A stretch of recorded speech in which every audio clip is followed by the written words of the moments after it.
Some of the best Superman stories have to deal with the Man of Steel going to the dark side. Ultraman, Superboy Prime, Superman Red Sun, all fantastic takes on the character, but, and this is an arguable point, the darkest and most shocking of these is Injustice. Sure, Injustice is based off of the Mortal Kombat-like video game, but it's just dark from the get-go. Thanks to the Joker, Superman is tricked into taking the life of both Lois Lane and their future. He then plunges his hand straight through the Joker's chest, just cementing the fact that he has gone overboard. But if that weren't enough, it's the way he dispatches the heroes who used to be his friends that will really get you. Burning Martian Manhunter alive and using his heat vision on Shazam's eyeballs are just two of the worst ones for me. Number 9. Frank Miller's work. Frank Miller wrote the groundbreaking comic The Dark Knight Returns in 1986, and it was truly something. While it was dark, it just offered up an amazing story and some crazy awesome scenes that people never knew they wanted. But it hurts a lot to say that its success unfortunately led to sequels. These sequels dropped in quality, both in storytelling and especially in art, but they ramped up the insanity. We had a Robin who had been completely neglected by Batman and went absolutely insane, and in another moment Wonder Woman and Superman end countless lives while they do the deed. Now, there is nothing wrong with superheroes becoming romantically involved. It happens all the time, but to have Superman, with his strong moral code, decide that he is going to fly around, crash landing into populated areas, causing earthquakes, hurricanes, and the evacuation of Hawaii, all while wrapped up with Wonder Woman, it's just dumb and really messed up. Number 8. Superboy Prime and Mr. Mxyzptlk. I usually pounce on any opportunity to talk about Mr. Mxyzptlk, but what happened in Countdown to Final Crisis between him and Superboy Prime? It just ain't it. Honestly, a lot of this 52-issue series is extremely dark. There are lots of lost lives and destruction signifying nothing and mostly ultimately ignored by the Final Crisis. But in Countdown to Final Crisis number 23, Superboy Prime abducts the 5th dimensional imp and takes him back to the source wall. Here, Superboy Prime uses an unreasonable amount of force on Mr. Mxyzptlk to find his home. When Mr. Mxyzptlk refuses, Superboy Prime uses his laser eyes to carve the Superman symbol into the poor imp's face. If you guys are enjoying this video so far, make sure to drop a like. That's all you gotta do to show us that we don't suck. Okay. Number 7. Arsenal. Justice League Cry for Justice is an honestly fantastic story, but it does Red Arrow bad. In one moment, the super genius criminal Prometheus lands a right hook on Red Arrow that was so hard,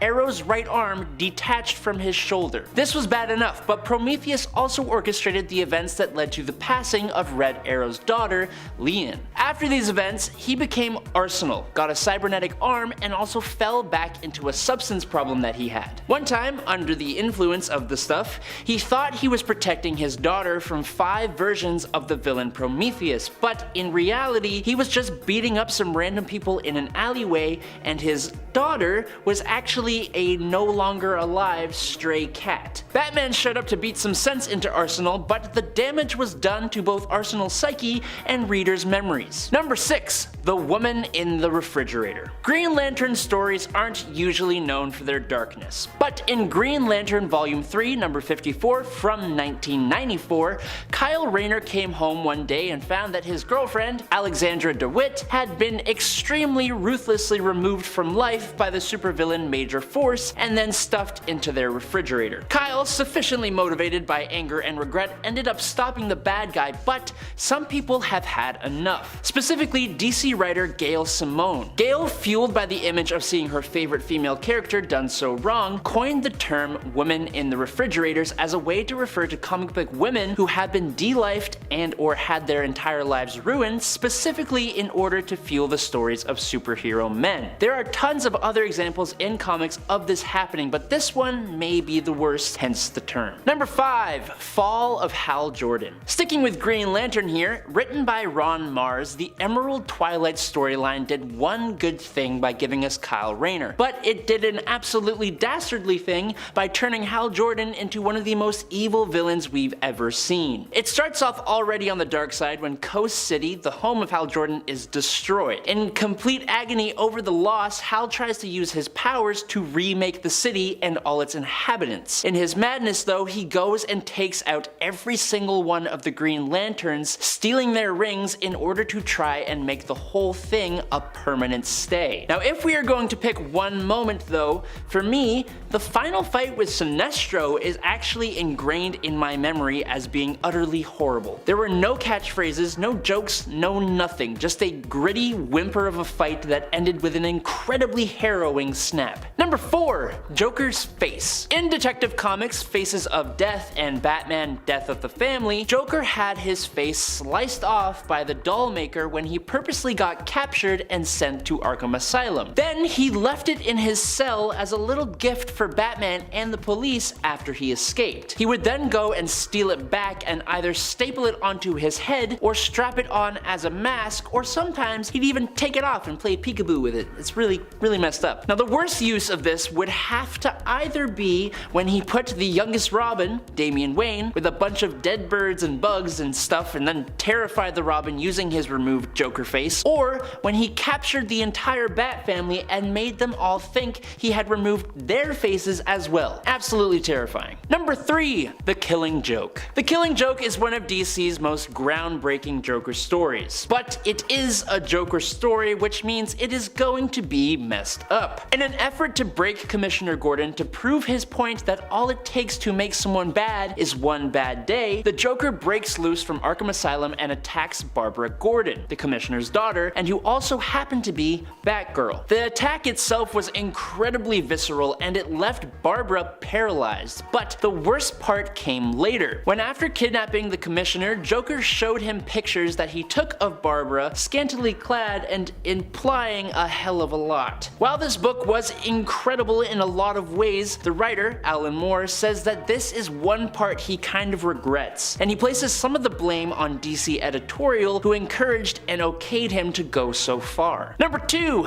Bialia. If we are talking dark moments, there are 2 DC characters that always come to the forefront of my mind. The Joker is obviously one, he's already showed up multiple times on this list, but the other would be Black Adam. Black Adam does not give a damn. The only things he has shown to care about are him, his family, and his country. He has ripped someone in half as a warning to not mess with Kahndaq, he has obliterated Psycho Pirate's face for manipulating his mind, and he took on the entire superhuman community in the World War III event. But the whole catalyst for that last one was because he completely decimated the entire innocent population of the country of Bialia, and all because a group of villains had taken his family from him and he could not find them. It was only when he decided to try and head to another country that the World War III events started. And in at number 1 is Dr. Light. Okay, this one is kind of really hard to talk about. We are dealing with really mature subject matter, and it was handled in an incredibly bad way that led to absolutely nothing worth it. I'd give you a trigger warning, but I can't even say some of the worst things that happened in this story. Just know that if you choose to read Identity Crisis and the stories in relation to it, you've been warned. Sue Dibney is the wife of Ralph Dibney, the elongated man in DC Comics, and after her incredibly horrific passing, Dr. Light is accused of the crime. This is because it's revealed that Light had, to put it the only way I'm allowed to, attacked Sue in the past. The fact that he did this led the Justice League to okay Zatanna using her magic to give Light a mental lobotomy that wiped his mind and left him basically stupid. Batman discovered this, and then they did the same thing to him so that Superman would not find out. The whole thing led to nothing, and it was incredibly unnecessary. Coming in at number 10 is Adrian Toomes. Kicking off this list on the very mild end, we gotta start with the MCU, because as most of you know, the film and television versions of Marvel's universe have never, and likely will never, go to the dark depths that their comic counterparts will. Despite that though, the actors in some of these films can really serve up a small taste of darkness that can put a chill down your spine. For example, in Spider-Man Homecoming, the main antagonist is Adrian Toomes, the Vulture, played extremely and unsurprisingly well by Michael Keaton. In a really unexpected moment when Peter Parker arrives at his date Liz's house, he is greeted at the door by Adrian, Liz's father. Adrian drives the pair to their dance, and Toomes gradually figures out that Peter Parker is the Spider-Man. At the end of this car ride, Toomes actually pulls a weapon on Peter and very calmly threatens Peter with the end of his life and those he loves if Spider-Man does not back off. It's an incredibly well acted scene and makes you feel just how serious things just got for Peter Parker. Number 9. John Walker. Fast forward a little bit later on in the MCU timeline to the Falcon and the Winter Soldier. Now this is after Steve Rogers has stopped being Captain America. Instead, John Walker has taken up the Captain America mantle on orders from the government. As comic fans know, John Walker is not the greatest guy around, and in the MCU, it's no different. Well, maybe a little bit more restrained. A little. In one of the most shocking and dark scenes from the show, from episode 4, after the Flag Smashers caused the passing of Walker's best friend Lamar, John chases down one of the Flag Smashers, and in front of a crowd of people, he very brutally uses the shield of Captain America to bring the Flag Smasher to an end. The image of the bloody shield of Captain America is such a surprising thing to see, especially out in the MCU, and it's left everyone who saw this scene for the first time slack-jawed and lost for words. Hey guys, if you are enjoying this video so far, make sure you drop a like. One way to let us know that we are doing a good job. We very much appreciate it. Number 8. Brian Banner. Fans of The Incredible Hulk are well aware of how dark and messed up the character's past is. It's a partial reason that Bruce was able to become the Hulk in the first place. A large part of his darker past has to do with Bruce's father, Brian Banner. Brian was a less than ideal father figure. For starters, because of his job researching atomic radiation, he believed that his DNA was altered and that when Bruce was born, he was some kind of monster because of it. Brian also became jealous of how much attention Rebecca Banner gave to baby Bruce. Brian went pretty much insane, in other words. As some of you know, Brian became responsible for the passing of Rebecca Banner. On the anniversary of her funeral, Bruce was visiting her grave, and Brian, recently released from the mental hospital, arrived. But Brian wasn't cured at all.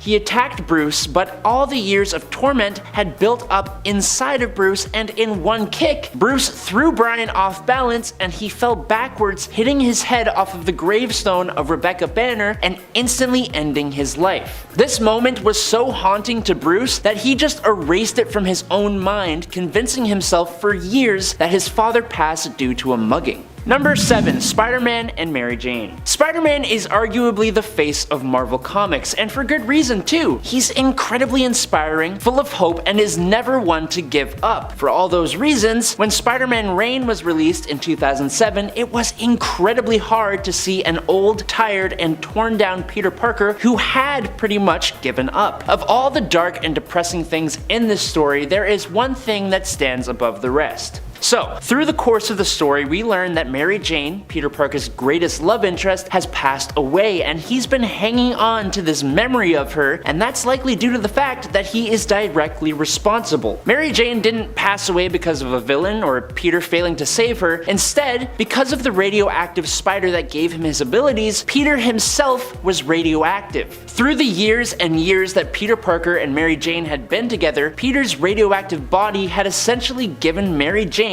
cancer. We learn this as Peter is hugging her decaying body and bawling his eyes out. It's honestly utterly gut-wrenching. Number 6. Green Goblin and Gwen Stacy. Sticking with Spider-Man, because apparently putting Spider-Man through the ringer is Marvel's speciality, we have Sins Past. In this story, it was revealed that Norman Osborn, the Green Goblin, who was a full-grown man at the time, had actually had an affair with the teenage Spider-Man's other love interest, Gwen Stacy. Not only that, but Norman actually knocked her up with twins. Norman whisked Gwen off to France so that she could give birth, but filled with guilt, Gwen decided to come clean and tell Peter Parker everything. But Norman was absolutely not going to allow that to happen, which was the reason that the Green Goblin, who had barely ever shared any comic time with Gwen Stacy before this point, chose to infamously put her life in peril, and it's the whole reason she lost her life in the first place. It's incredibly unnecessary and completely tears down the memory story of Gwen. Number 5. Sentry and Ares. The Sentry is a character that deserves more light. The problem is he is kind of the most powerful superhero Marvel has. Obviously that's debatable, but this guy has the power to destroy pretty much anybody in the Marvel universe. For example, he has reassembled his own molecules and taken out the Molecule Man. But it's the fight between the Sentry and Ares, the literal god of war, in issue 2 of Siege that really left me sitting there going, did that actually just happen? Through the course of the story, Ares has been showing just how awesome he is, and he turns his sights on Norman Osborn, which unfortunately means Ares now has to face his friend,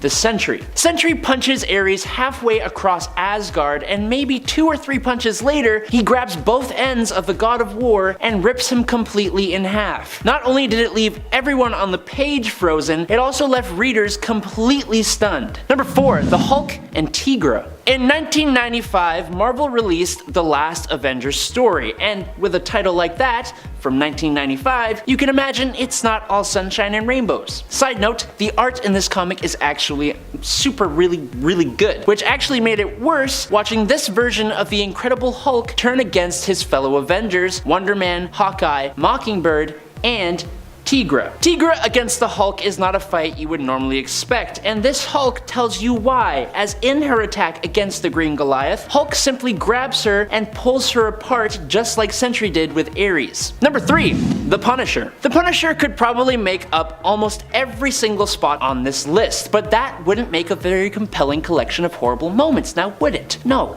So, I'm going to pick just one. Punisher, being a regular guy, has to come up with some pretty inventive ways of dispatching criminals and super criminals. Usually that involves weaponry, but he's tossed a guy to a great white shark or to the wolves in a zoo, he's disintegrated the Hulk with magic, and even smothered a guy with a much larger guy. A close second is when he took down the Wolverine by parking a steamroller on top of him, but number 1 would have to be when he faced the entire Marvel universe. In this alternate world, it's a superhero battle, not crime, that brings a close to his family. Because of that, Frank Castle took down everyone. It's the final fight with Daredevil though that really hits. It's a slogfest, and Frank doesn't realize what he's done till Matt Murdock pulls off his mask before he passes on, which prompts Frank to turn on himself, leaving us readers feeling completely distraught. Number 2. Ultimatum.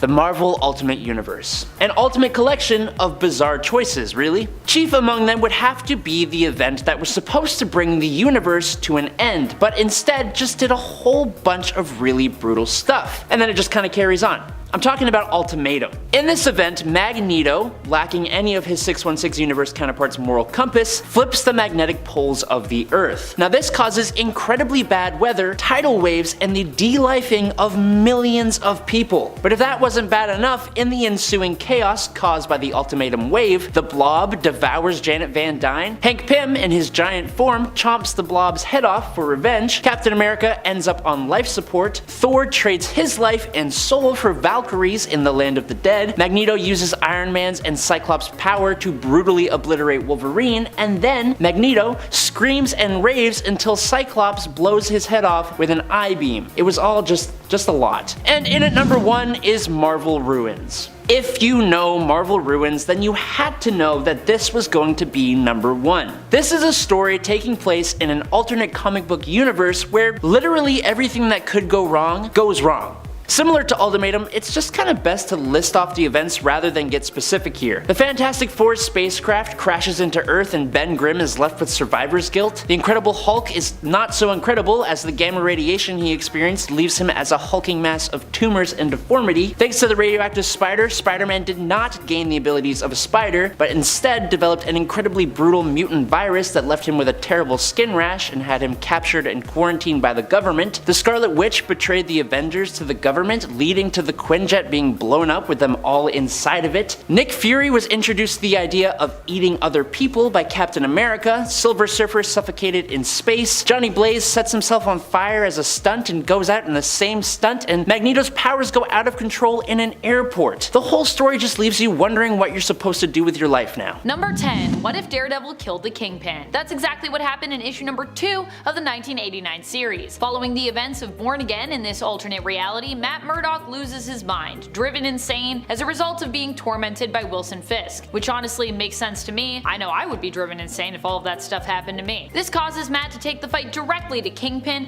who he simply takes out by shooting him. After this detail is exposed, everyone is basically on his trail, including Punisher and Spider-Man. When Matt goes to beg for Richard Fisk, Wilson's son's, forgiveness, even Hobgoblin gets involved in this fray. While Matt ultimately dies in the fight protecting Richard from Hobgoblin, Richard, in an unexpected twist, ends up carrying on the Daredevil legacy. Which I guess shouldn't be too unexpected if you know about, 2099, where it's kind of what happens in 2099. And friends, before we move on to our next spot on this list, if you love what we do here at Top 10 Nerd, why don't you show us you love us by clicking that subscribe button. Number 9. What if Spider-Man had joined the Fantastic Four? Now, you'd think this would actually be one of the happier what if stories, considering when Spider-Man started out, this was actually like one of his dreams to join the FF team, but he was denied it. However, in this universe, they do decide to allow Spider-Man to join them, making his dreams come true, but it actually ends up worse than if they just refused him like they did in the main continuity. I also think that this first issue of What If is pretty important as it really sets the tone for what these hypothetical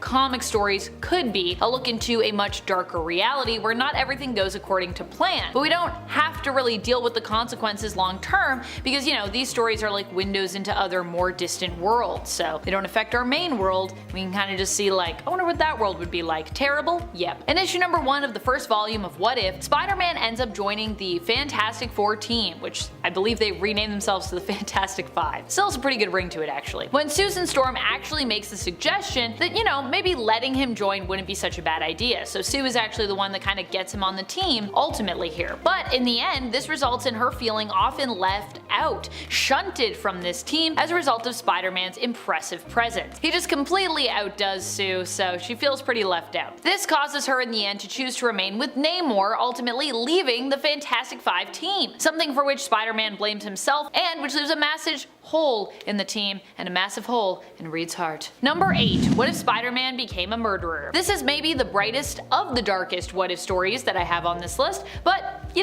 it's still really dark, so hence why it's here, especially at the start here. In issue number 72 of the 1989 What If series, we answer the question, what if Spider-Man became a murderer? Dun dun dun! With him confronting the burglar who killed his Uncle Ben and losing control of his emotions, killing said burglar in turn. This, however, eats Peter up inside, and it isn't until Dr. Kurt Connors becomes the Lizard and decides to fess up to his own actions that Peter is actually inspired and is able to confess to the murder that he was responsible for and reveal that he is the one that's Spider-Man. He does some time, but thanks to him showing remorse, he only gets 5 years, and Aunt May is still waiting for him when he gets out with his costume. It's dark, but it's also kind of cute in the end, because I think one of his biggest concerns was that Aunt May would never love him again, and she is upset, but she eventually gets over it, and she's like, well, this is still my nephew, so kinda nice. Still terrible, but kinda nice. Number 7. What if Daredevil's dad had thrown the big fight? This one actually comes to us from a comic titled What If?, starring Daredevil, the man without fear. But the question posed in the intro is, what if Daredevil's dad had thrown the big fight? Which is that's why I named the point that. It might not seem as dark as some other tales in the what if category, but the intro literally also poses the question in this issue. What if we shed a little light on the dark side of the Marvel Universe? And the story definitely delivers there, I would say. Here, Matt's dad takes the dive for his son and earns the money needed to send him to law school. Sounds pretty good. There, Matt meets Elektra. Also sounds pretty good. The two have a love affair that ends when her father is killed and they're both unable to save him together. Okay, it's starting to turn kinda dark. She leaves and Matt is then forced to deal with his own family tragedy as his father ends up in the hospital after a hit in a fight leaves him comatose. Okay, it's getting darker. Unable to afford the bills, he drops out of school and himself becomes a fighter, but when he is asked to take a dive for a paycheck, he refuses. As punishment, his father is killed, and Elektra returns to encourage Matt to seek retribution. This is where it gets pretty dark, I would say. Matt basically goes after Wilson Fisk with his intention to do it his own way. Now, he doesn't want to kill him, but he just wants to expose him for his illegal business dealings, which is a very Matt Murdock approach, I would say. In the end, though, Elektra kills Fisk for Matt Matt basically during this confrontation, and Matt chooses to incriminate himself in the murder because he feels guilty about Kingpin's death. Yikes. Number 6. What if someone else besides Spider-Man had been bitten by a radioactive spider? This What If comic, issue number 7 from the original series from the 70s, actually has 3 stories in it. In one of them, Flash Thompson tries on the role of superhero, as he ends up becoming the one fatefully bitten by the radioactive spider that day in the science lab on the student field trip. And if you're wondering, well Amanda, you know, Flash Thompson actually has been a hero. I know he's been a hero in the main continuity, but I mean, in this reality he's trying on the superhero role of Spider-Man. He becomes Spider-Man and does his best to be a great hero, but actually dies during his attempt to be one. Sad. He fights the Vulture, and it's during a battle in the sky where the Vulture successfully manages to kick Flash off of him that Flash's Spider-Man falls to the ground. Unable to find much in the way of cushion or slowing his descent, the fall does him in, and Peter Parker finds Spider-Man in the alleyway, unmasking him to recognize the face of Flash Thompson, the ire of his high school experience. Now acknowledging the fact that Flash was Spider-Man though, Peter seems to forget all about this as he actually mourns the loss of Thompson, which makes it even more sad. Number 5. What if the alien costume had possessed Spider-Man? One of my personal favorites and definitely a dark story. This one involves Spider-Man being fully overtaken by his black suit after Reed attempts to remove it. In the end, Peter is drained of his life energy by the suit, which does inevitably leave him. Prematurely aged by this process, he ends up dying of old age, with Black Cat being the one to get revenge for Peter by killing the symbiote for good. It also features a very sad scene between May and old Peter, who poses as a colleague of Peter's from the Daily Bugle and basically comes to tell Aunt May before he dies how much Peter loved her. This sad and tragic what-if tale comes from issue number 4 of the 1989 comic series, if you would like to revisit it, as I have. Number 4. What if the Hulk had killed Wolverine? This story comes to us from issue number 50 of the first volume of the Marvel What If series. Here, Wolverine and the Hulk fight, as, you know, is common, but this time, during their, what I believe is intended to be their first fight, Wolverine ends up dead. This is all because Hulk is being used as a pawn by Forge's powerful nemesis, the Adversary. Very creative name, the Adversary. I wonder what that guy's about. See an adversary? He certainly is. In the end, Hulk threatens the lives of pretty much all of the X-Men, but does not end up killing them all. Once the Adversary reveals himself, Hulk attacks him, weakening him briefly, just long enough for Forge and Storm to basically escape his clutches. They strike back against him,